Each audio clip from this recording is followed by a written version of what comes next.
So much talk about the all-new BMW M5. There are haters on the one side and on the other side, maybe just like the PR and marketing talk and so on. But I really want to find out the truth about the all-new BMW M5. Is it better or maybe worse than the previous generation? We'll find out together here with Thomas Nautical in 4K, full screen, full length. Let's go with the new front grille, which is really wide. Still, you can recognize a double kidney.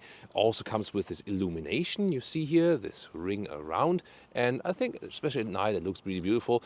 If it would need to be all high gloss black on the inside, that's maybe on another page. M5 logo here. And this color here for today is Grigio Terlesto. So a rather dark gray color, but I think it looks pretty beautiful. Then always here with the black accentuations already in the lower part. This vehicle here has a wider stance than the base 5 Series and of course also wider wheel arches. Adaptive LED lamps you can see here, also nice with these blue accentuations right there, at least on the European market. And then the length here, this new generation has grown, counts for all 5 Series, 5 meters and 10 or 201 inches. And wheels usually would come with summer tires, 20 inch in the front, 21 inch in the rear, but these here are still 20 inch in the front, just with winter tires, because obviously you see it's cold now. In this case then with the winter tires we also have the 20 inch in the rear. Typical sedan style. You can also get the M5 Touring in this generation again, which is 0.1 second slower in the acceleration figure, soon more to that. But other than that, it's of course also an interesting choice to give you more flexibility. And the Touring is also available in the Northern American market, whereas the normal Touring versions are not. Then here, the sedan. In this case, we have an optional carbon fiber pack, which we also then here add this rear carbon fiber wing. It's also pretty spectacular. And wow, look at that. Really massive, these accentuations then here in the black diffuser style. And maybe I can move up with the camera like above that here, like when I look down from here, then you can see how wide it actually is. That's massive, isn't it? And real exhaust pipes then, in this case then here for the 4.4 liter V8. And of course we'll also take a sound sample. On the technology side, adaptive M suspension is standard. And there also comes a rear axle steering. However, it's limited to 1.5 degrees movement that goes in opposite direction with the rear wheels than with the front wheels. And this will help you somewhat with the agility and also with the turning circle, but won't make, let's say, the biggest difference. Let's now take a look at the engine directly, because this is, the most crucial change for this vehicle and is also causing all of this torque. So there we go. Release it 2 times. So we have, as I said here, the 4.4 liter V8 bi-turbo. There it is, also with a nice engine cover. And they decided to keep the 8-cylinder, although, especially in Europe, there are very strict emission laws meanwhile, and it's really tough for a manufacturer to still offer really large engine performance cars and still comply with these laws and not to pay like fees for that and so on. And so they said, okay, if you want to keep the V8, we have to electrify it. And therefore, this is here a plug-in hybrid with a around 19 kilowatt hour net battery. So you can drive all electric, maybe like realistic 60, 70 kilometers, like 30, 35 miles. Pure electric, top speed, pure electric is 140 kilometers an hour, by the way. The normal top speed is 250 kilometers an hour, or around 150 miles an hour. Then you can get a driver's package, M driver's package, which we also equipped right here with this vehicle. Then you can drive up to 305 kilometers an hour or 190 miles per hour. This one here does 585 horsepower from the combustion engine, and the total system output, if you combine the electric motor with it, is 727 horsepower. Then 1,000 Newton meters of torque, and the acceleration figure 3.5 seconds. And then you might say, yeah, wait a minute, 3.5 seconds. There are a lot of vehicles out there who can match that, or maybe even quicker meanwhile. So for an M5, this is not the most extreme acceleration figure there is. As I said, 3.6 then for the Touring version. Yeah, but then again, for most normal car life reasons, it's still enough from the acceleration. But of course, we're going to experience it on the German Autobahn. Then again, on the other side is the weight, of course. And this one here, it always depends on when you read the weight figures. Some include the 75 kilograms standard driver and some don't. So this like which official figure you take. And if you include that, it's basically at 2.5 tons. And that's of course very hefty. But an i5, the all-electric version, I mean, is also pretty heavy. So we have to see, do I really notice this weight in a normal driving part or not?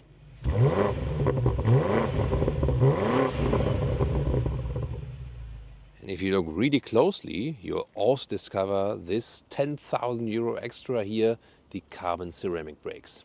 Then let's also take a look here at the turning indicators. They have in the front this pulsing effect, like a live heartbeat. If you recharge the battery, by the way, here it's in the front left driver's side.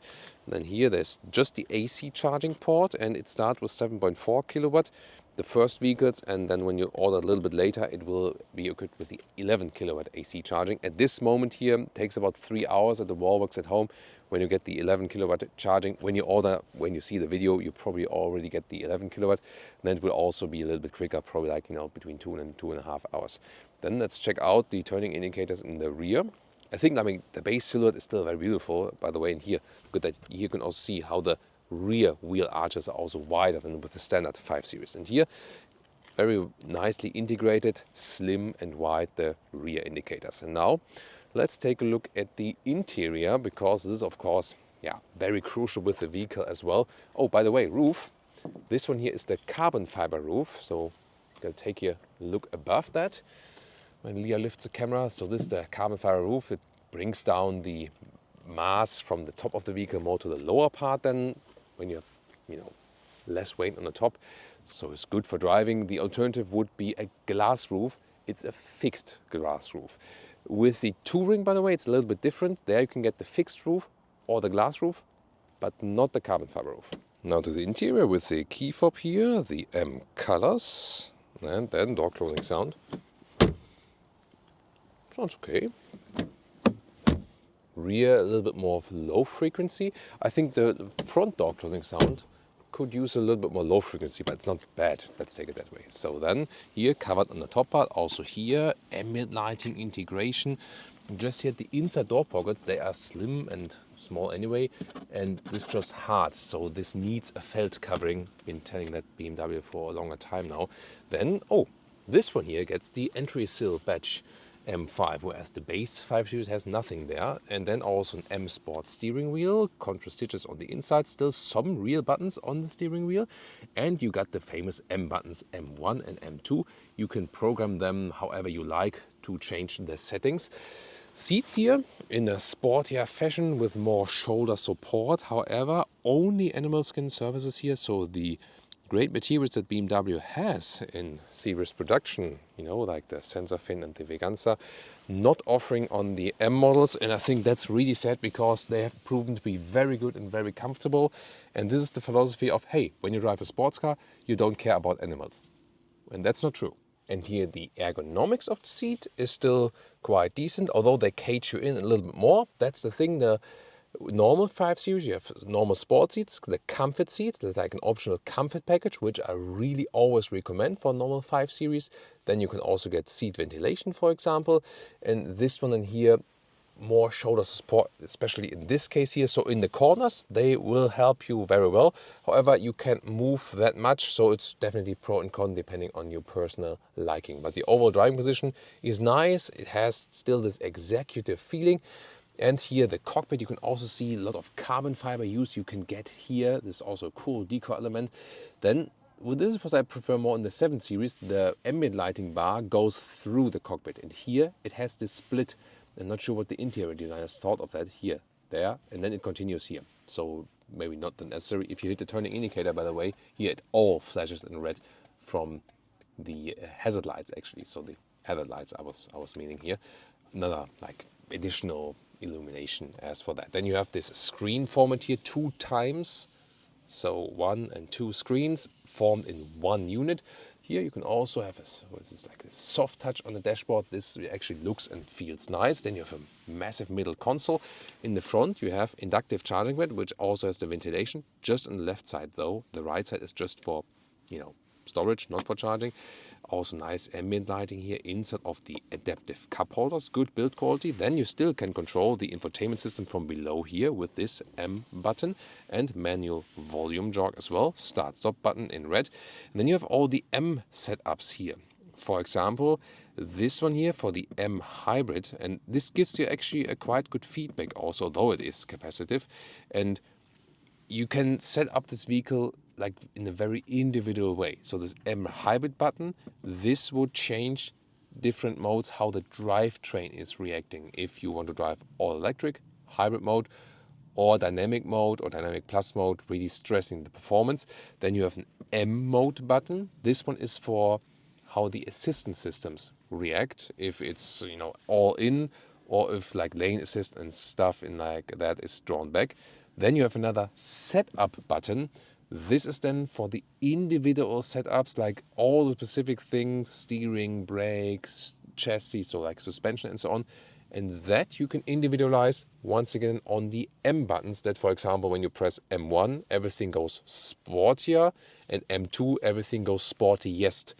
This would be like a logical setting of the two buttons here at the steering wheel, but you can also make it totally different, so however you like it. So much more individualization is possible than here with the M5. And by the way, here 189 6x2 still leaves a lot of headroom left. And then here also a split storage here for the middle console. Oh yeah, and we definitely have to talk about the color, right? So in German, I would say, das war echt Porno, Alter. So like this, that's real porn, dude. But not in a positive way, you know.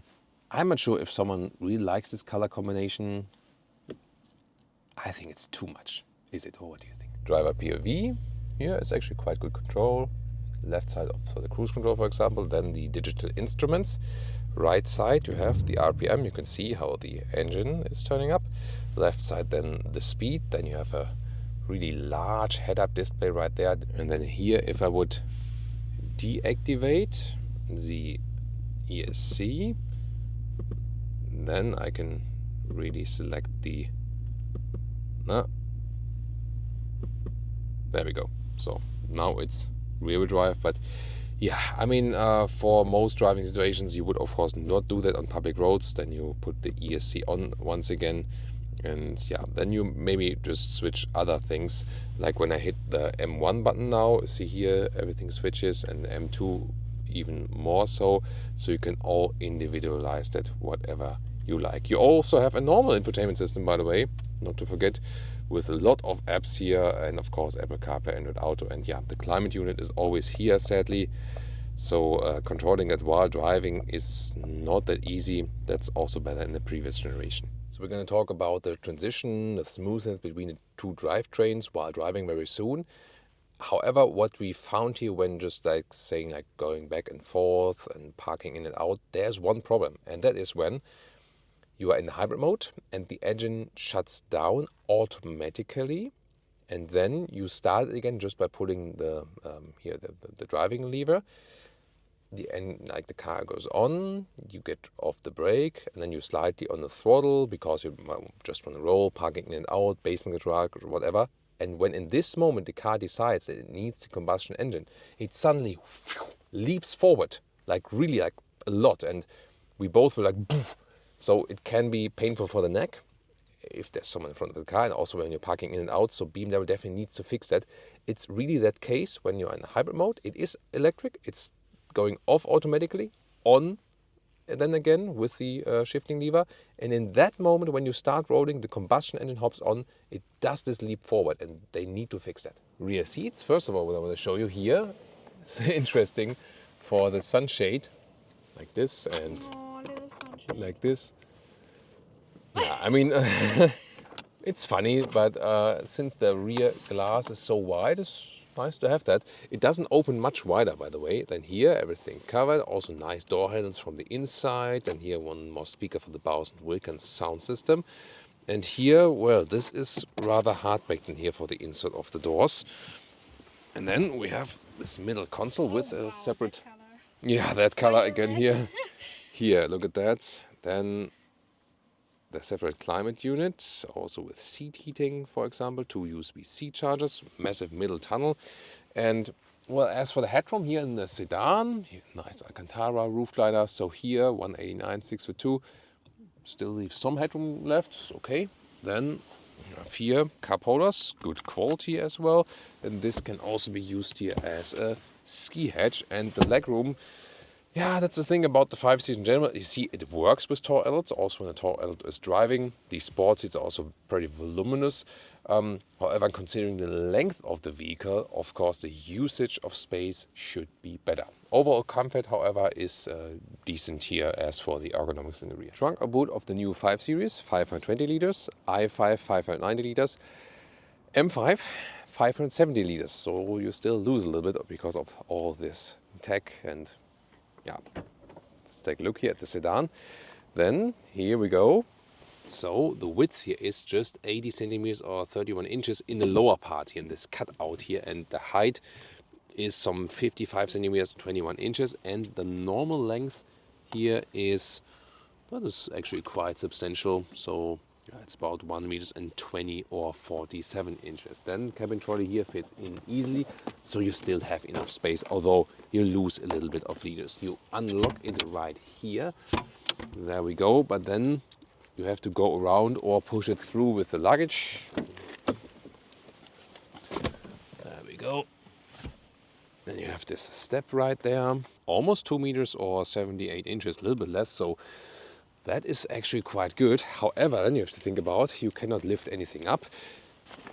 And this would be a cable, and this would be the second one. There's of course no trunk, so if you want to carry around some cables, this is what it's be looking like. So yeah.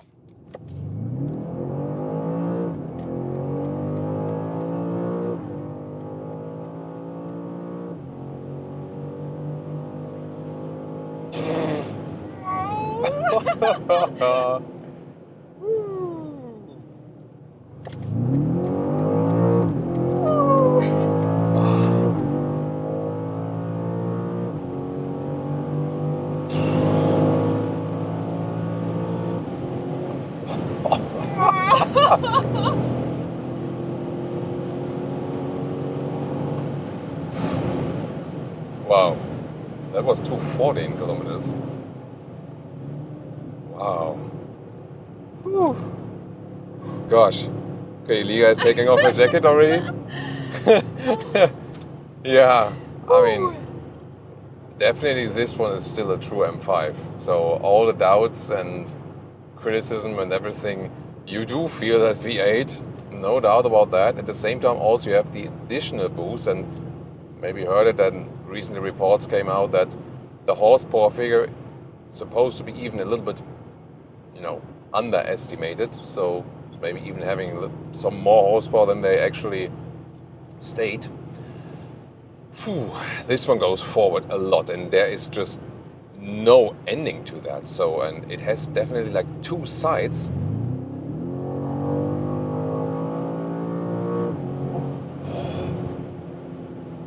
We would say in German, der hat ordentlich Druck, Alter. Like, has a lot of pressure, y'all. And it's just like, it's just there.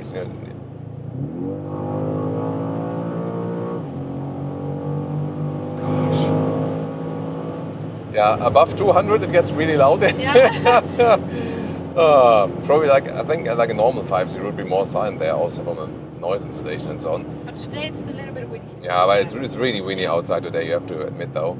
The interesting thing is really that with these two powertrains, you feel that you get the electric push first, and in that time then, there's the downshifting and then the combustion engine comes. So performance-wise, this one, wow, is definitely lift-off. Yeah, it cannot really be better than the predecessor in that case, but it's still allowed to be like a V8. That was the thing, like regulatory-wise. I put some energy in the vehicle before with the wall box, and then also when you are in, you can put a special charging mode in there, basically holds the battery. So you still have a lot of power. It is true that when it's actually completely depleted, then you will have less power. But usually you have a small buffer in, and then you can do at least like 1 or 2 accelerations. But let's say you are on the racetrack and you have the battery depleted. Yeah, it is a disadvantage then. But the thing is really that you still always have the 585 horsepower from that combustion engine. So then the question is, yes, from standstill you would feel that difference, but the question is if you really feel that in everyday driving life, you know, that's the thing. So this vehicle can really do both, and you can also go back to, you know, here, switch off the M modes, have them here, M1, M2 set, easily to press them while driving. And then the car also already calms down. You can also set here the different modes here, like for the road assistance mode, and also here the speed goes a little bit to the left, that you cannot see that actually.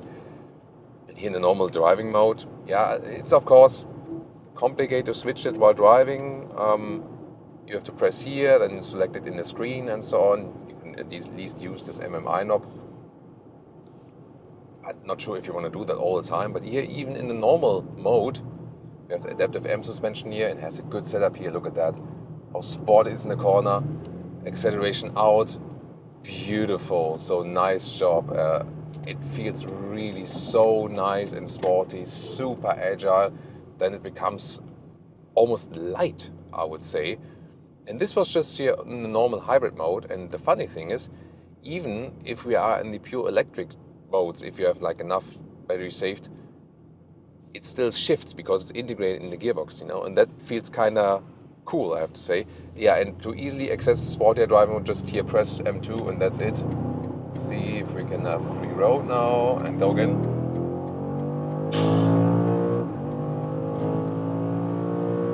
Hammers in the gears. Yeah, it's definitely a lot of fun, and you feel that here, besides that one thing I mentioned earlier in the static interior part, the drivetrains are playing wonderful together. Some electric push, then the V8 hammers in. Gotta be kidding me. Holy. Whoa, that was 260 in kilometers an hour. Yeah, there's rarely any other car where. And that is also, by the way, here in the higher speed regions, funnily enough, it has even more advantage if you have the electric drivetrain and combined. Wow. How are you feeling? Oh, the Leah sickometer is, yeah, the thing is, like, when you have a lot of weight here, yeah, it pushes so hard. That's the thing, when you have like a heavy vehicle here with the weight, and then you put a lot of acceleration and deceleration on the body, it's not the most fun for the passenger, definitely. So it's of course a very extreme example. You know, I also don't race that much in everyday driving life. I rather tend to drive relaxed. This is in here now for testing purposes, because we really want to see the performance.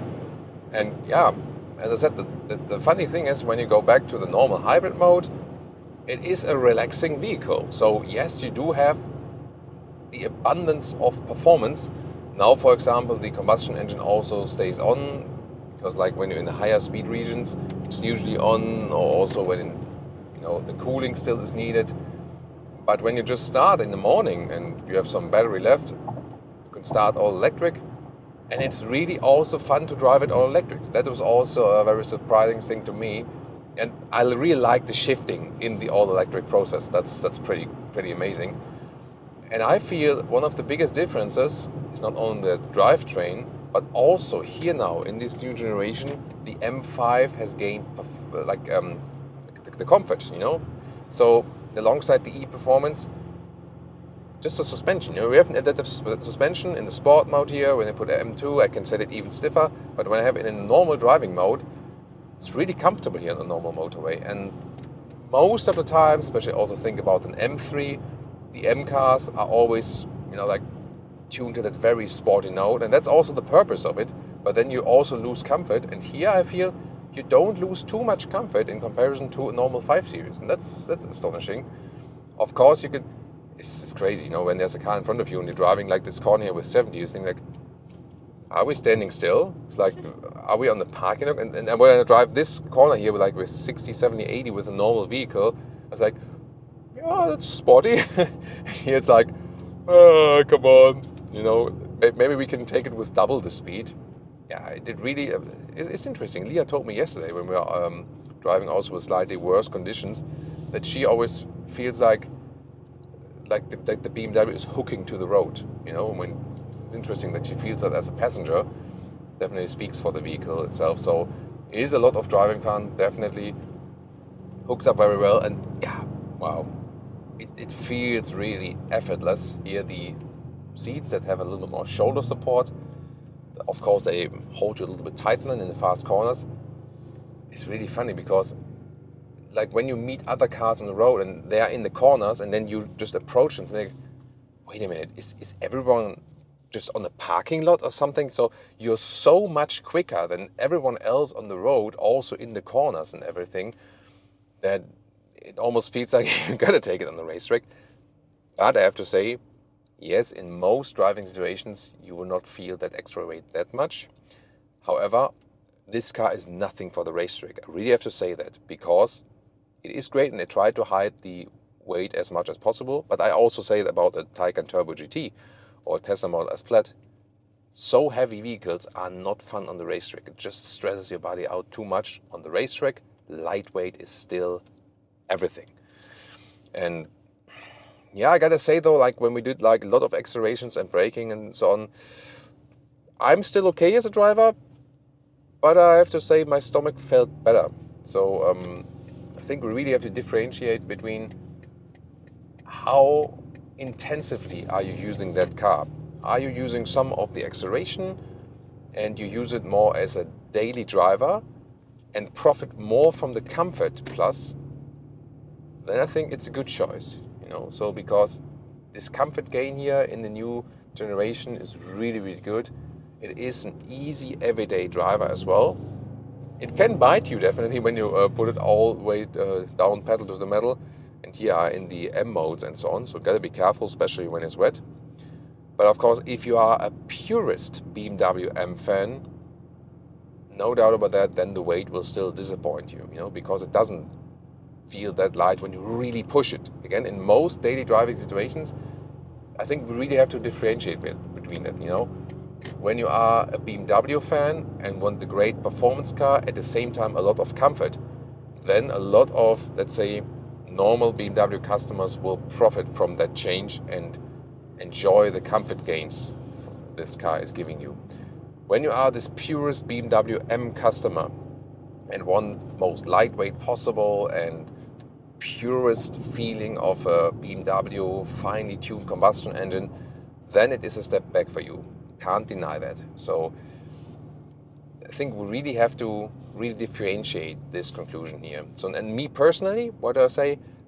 I like purist vehicles. That's why I usually don't like plug-in hybrids that much. So I like, you know, like high displacement combustion engine, but I also like electric vehicles, both. And so I rather tend to decide between both and split that a little bit. Here also some blop blop blop from the exhaust here when we have to wait for the other cars. Carrying the horses around the corner, literally, but it's good for them when they're driving slower. So I'm usually not the biggest fan of plug-in hybrids. However, what I really have to say, it's also enjoyable in the pure electric driving mode. And yeah, that added weight, most situations don't feel it, but still, it's there. You know, we can't deny that. So I really have to say that the performance driving is very impressive, pretty cool. But strangely, I have enjoyed the calmer and hybrid driving experience even more with that one, you know, and that it speaks for the comfort of the vehicle, but I think it doesn't speak for the concept of being an M vehicle. You know what I mean? So yeah, I think our truth here for today is really that there's no single black and white answer to the question, is it better or not? You know, really differentiate between what do you expect from the vehicle. Yeah, why not? Could try to raise that one, right? Here, for example, though, when I'm driving at moderate speeds, nice from noise insulation, it's good, silent, comfortable from the suspension, set to the comfort mode, and then at some point I don't care that much if it's driving electric or from the combustion engine. So this is a really nice and comfortable driving experience. Yeah, and as I said, this car has really two sides, because at any time you can tune that button here, then let hell fly again.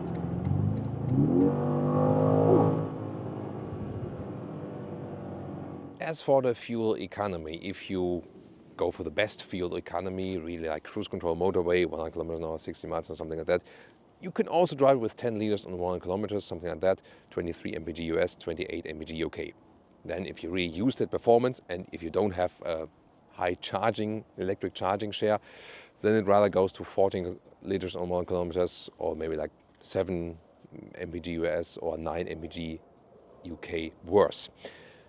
That's the thing, you know, it's still a performance car, of course. Yeah, and pricing 119,000 US dollars without VAT, base price, 144,000 euros including VAT, base price, and the vehicle as it stands here right now with all the options, 173,000 euros. Leah's just shaking her head, and yeah, in this case, she is really right. And then the big question is it better or worse than the outgoing generation? And I really have to say it's both. So you don't have a big progress in the acceleration figure and performance, at least not from standstill. It's more like, you know, when you're in the higher speed regions. And of course, weight-wise, you do feel that when you would be on the racetrack or when you are in very tight corners with high speed. Then you do feel it, and you just, you know, can't discuss it really because it's just physics. The weight is there. However, if you have the electric version, the i5, it also drives really great. And in most daily driving situations, motorway and also normal speeds in the city, on the countryside, it's not that you put the car in such extreme situations that you would notice the weight that much.